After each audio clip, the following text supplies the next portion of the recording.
This is the Third Coin Podcast, insight into the past, present, and future of blockchain, crypto, NFTs, and Web3 technology. This program is hosted by Grant Cermak, Dan Mueller, and myself, Louis May. You might say this is a series of discussions, interviews, questions, answers, opinions, and maybe some conversation about what is the third coin. All right, here we are, guys. Good to see you both.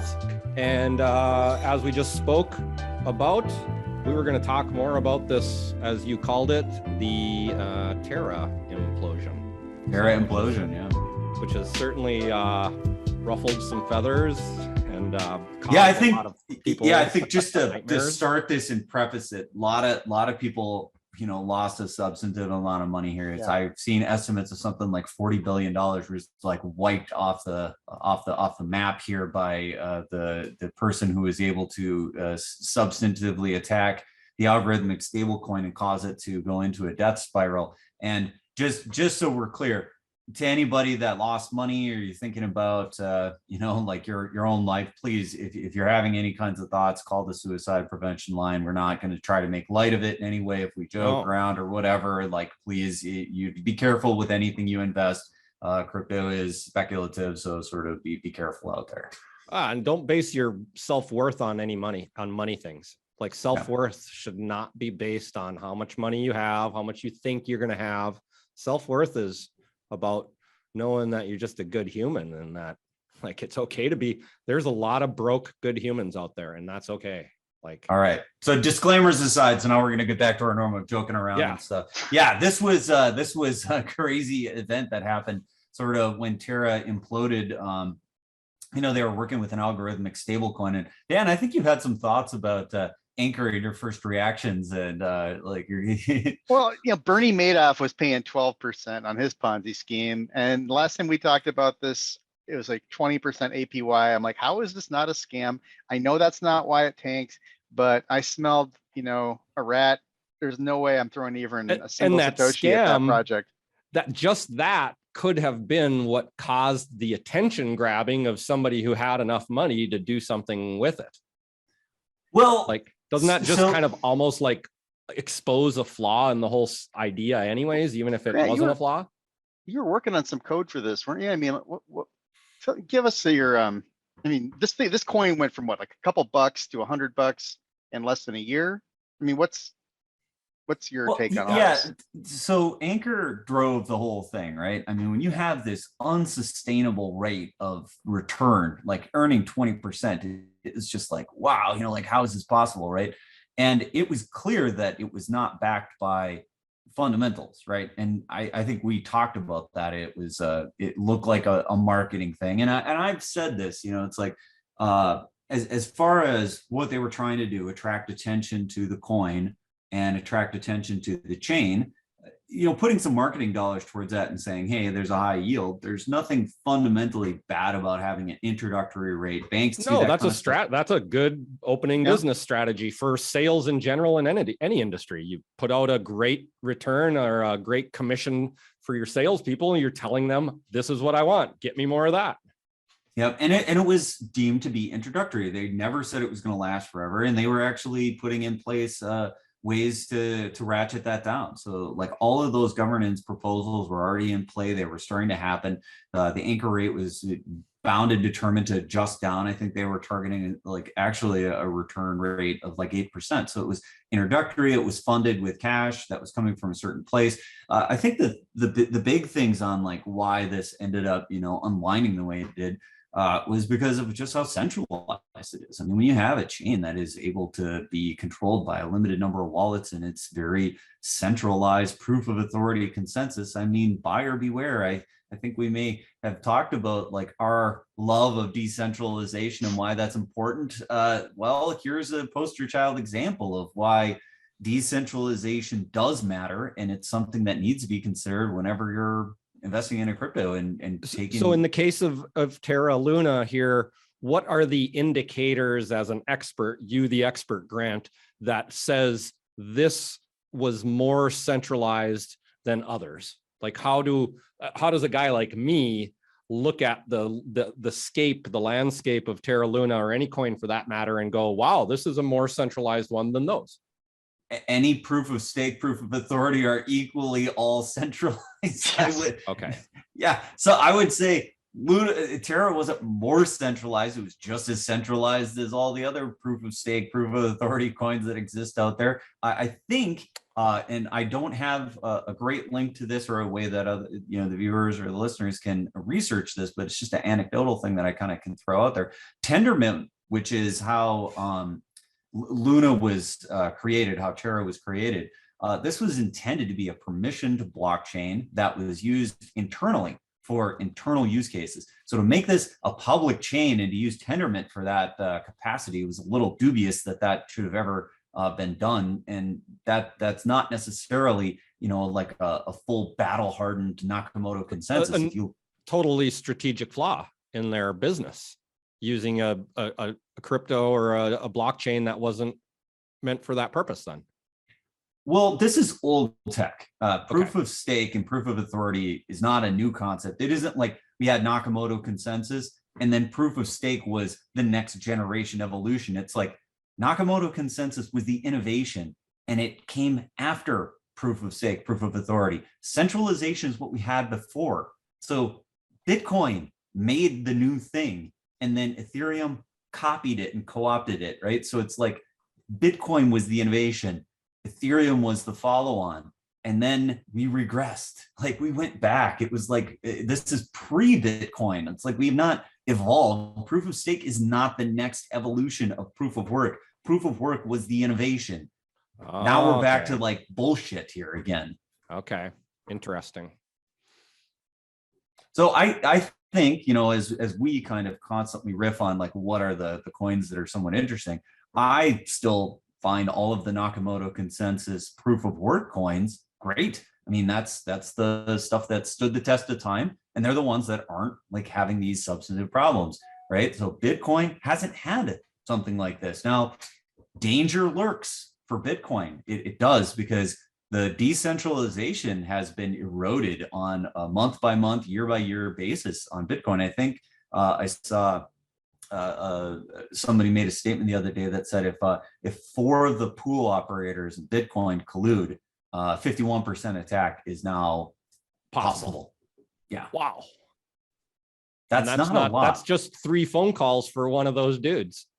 Yeah. So, a lot of what happened in Terra was TFL and LFG sort of in the back room with cigars and whatever, making colludatory like plans about what they were going to do. There's missing Bitcoin that were collected that was supposed to back Terra and like help to stabilize this algorithmic stable coin that was UST, and that doesn't seem to have taken place. And so now whenever you have sort of these small cohorts and cadres of people that can do really nasty stuff, usually it seems like that's what ends up happening. So Grant, I saw that, I've seen a few things in my feed, and one of them was that this Terra Foundation got shut down, was actually, he filed paperwork, Do Kwon filed paperwork in like April 30th, like a solid week and a half before this tanking began. I was wondering if you knew anything more about that. And also, the most recent thing I saw was that he may be in jail soon, but we'll see. What was the paperwork filed in April 30th about? What are you talking? Dissolving his foundation. Now, that could just be some sort of, I don't know if it's a legitimate reason for doing that. And then it's just a coincidence that is found that the value of his stablecoin tanks and a lot of people lose $40 billion. Also, what happened to all this Bitcoin that was acquired by this foundation? I mean, I know that they've tracked it to 2 different exchanges, but is there any possibility that that anybody who lost their money is going to be made whole? Well, I've also heard about. Sorry, there are some plans for Terra 2 where they're saying if you held certain types of things, and if you held Luna pre the fork point, if you held UST pre the fork point, a bunch of this kind of stuff, that they're going to try to give airdrops of Luna. But whatever that ends up being worth, and the confidence that may or may not be able to be restored under Terra 2, there's plans to restart the chain, which to me is the only real option here. It's similar to what happened with Ethereum. For those that aren't super familiar, Ethereum had a sort of nightmare scenario that happened to it in its early days as well, where they raised a bunch of money or something, got hacked, lost it, and then said, well, we can just lump it, or we can undo that, go back, fix it, and then say, this is really Ethereum. And there were a bunch of people who said, that's not cool, you can't do that. And that's Ethereum Classic. So, these things do happen. And I think it was probably the only realistic way to sort of try to unwind and make this thing happen correctly. But yeah, there's real value that was extracted out of the Terra community to buy this Bitcoin and move this Bitcoin around. It is not accounted for. So that's my first question. We say 40 billion. Was that 40 billion in value lost, or 40 billion in original assets? Because that's the whole thing to me, like, hey, if I put in, $20,000 into Terra or Luna or whatever, however that works, 10 months ago, and all of a sudden I think, because the value of my wallet has raised to $2 million, I start thinking I'm a millionaire. To me, that person isn't a millionaire until they cash out, because they started with 20,000. But in that, easy for me to say I didn't do it. I didn't lose $2 million, but if that were to happen to me, I wouldn't think of myself having lost $2 million. I would think of myself having lost $20,000. What are these other people? What's going on out there? Because I know there's probably both of those people out there. Yeah, it's hard to exactly quantify what was lost. I think the only reasonable way to do it is to try to say, what was the value of the things that were traded at the time when sort of the algorithmic death spiral happened, and then saying, well, that represented some amount of tradable value. And if nothing had changed, a lot of those valuations would have been relatively stable. I mean, Luna was trading at whatever it was trading at when this started to unwind, which I think was maybe, I don't know, 50 or 60 bucks, I think was what it had dropped down to off of its high at 120. And the whole way that the algorithm was stacked, the more that UST kept getting created, the more that Luna kept getting locked up or burned. And so it was creating this downward pressure on it as more and more people were attracted into Anchor. So there were a lot of weird market dynamics that happened. And I think based on how I understood it, there was really only a very small period of time where this attack actually could have occurred. If Terra had gotten further past what they were setting up the floor pool, that likely this attack couldn't have even been put in place. So it's kind of like there was a week where this could occur, and a lot of it had to do with because of all the bridges that have been set up. So it's like kind of, I don't know, it seems it required extremely good timing, and somebody had to be really ready to do this. So timing like that can often, it could almost be said that it could have been somewhat of an inside job then. It's possible. I would say most of the time jobs are inside jobs. Or somebody with some inside access to information so that they can deduce when this perfect week was going to be available. Hard to say whether that's the case, but you got somebody with the right information goes to somebody with the right set of morals, and then that's it. That's all it takes. Yeah, coincidence and somebody making $100 billion don't usually go together. So here's the thing, though. I mean, it's really sad that a bunch of people lost their money, but I mean, I've been looking at all these, proof of stake coins and thinking, well, yeah, a lot of people are making a lot of money, but this is shitty technology. This is just bad architecture from the get-go. So I've stayed out of it. I've lost my ass on other projects. I mean, but it's only a loss if you sell, right? So, I mean, I've continued to buy Chia and chase that bloody dagger down to all-time lows. And, it's like I keep buying the dip and the dip and the dippity dip. And, that meme where the guy's got the gun to the other guy's head, and then there's a guy in the balcony. And then, like, there's some other guy on the moon, like, aiming a gun at that guy's head. Like, that's where I'm at with my Chia purchases. But, hey, I've got a lot of Chia. If it ever, pans out, great. But, when I look at the dollar value of my investment, My wife asked about it. I'm like, oh, look, something shiny. Let's go talk about something else entirely. Shit.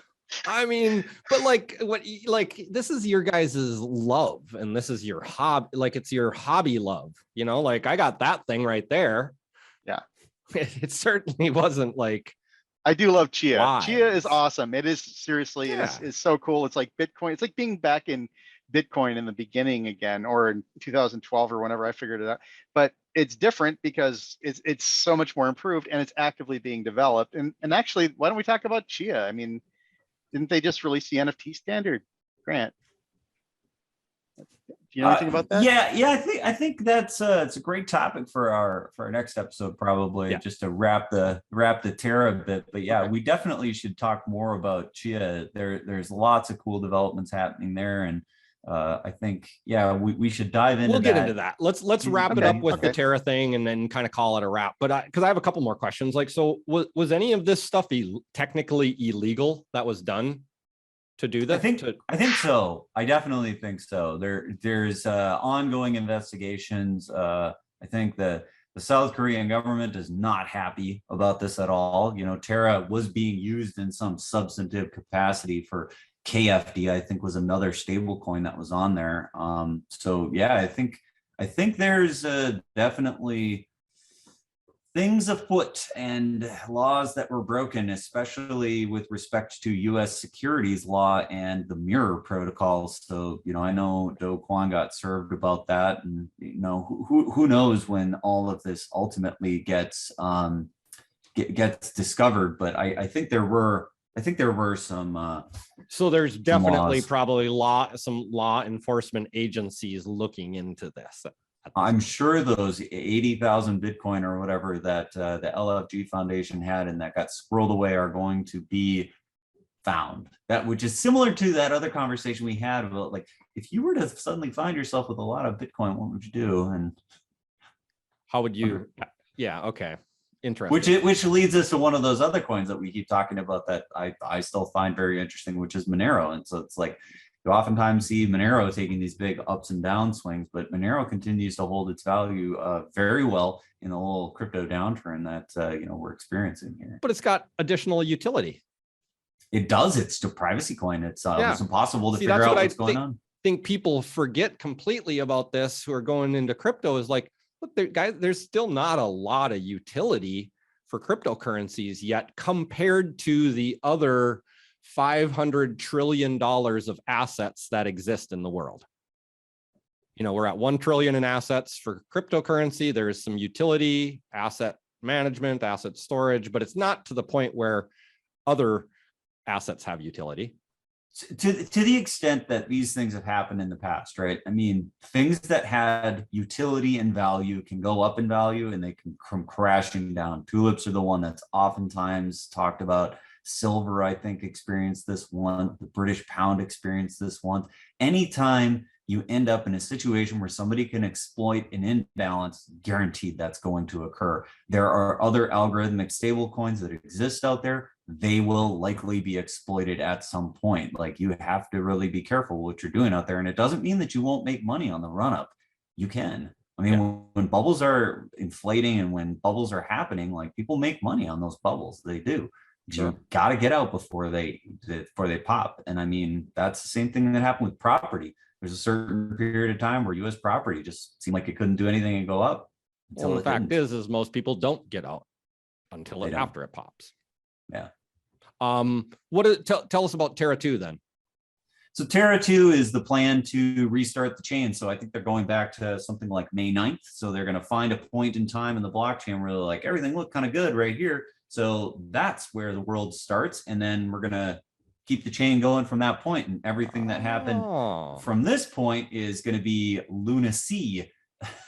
Okay. So this is a real big experiment in the crypto world then. No, it's the same thing Ethereum did. That's what I was trying to point out. Like, this happened in Ethereum, like in the early days. Like, but isn't this happening at a larger scale with more money in it?